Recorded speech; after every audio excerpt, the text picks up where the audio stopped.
મિત્રો, જેના પાસે ઓસીઆઈ છે એમને ખાસ વિનંતી કે નવું રેગ્યુલેશન પ્રમાણે તમે તમારો ઓસીઆઈ અપડેટ કરવું પડશે. કોઈ પણ એજ હોય, નવો પાસપોર્ટ આવે ત્યારે તમારે કરવાનું છે.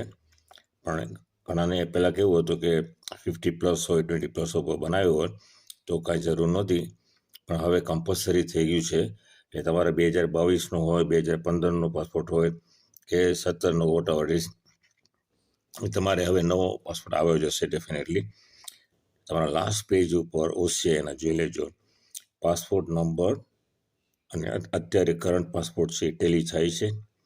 ટેલી ન થતો હોય તો તમારે ખાસ અપડેટ કરવું પડશે. અને ખાસ યાદ રાખજો કે 1 એપ્રિલથી છે રૂલ, એટલે વિધિન 3 months તમે જો નહીં કરો તો $25 ફાઇન થશે તમને. એટલે ખાસ કરીને તમારા ઓસીઆઈનો લાસ્ટ પેજ અને તમારો કરંટ પાસપોર્ટ છે એમના દર્શન કરી લેજો. Thank you.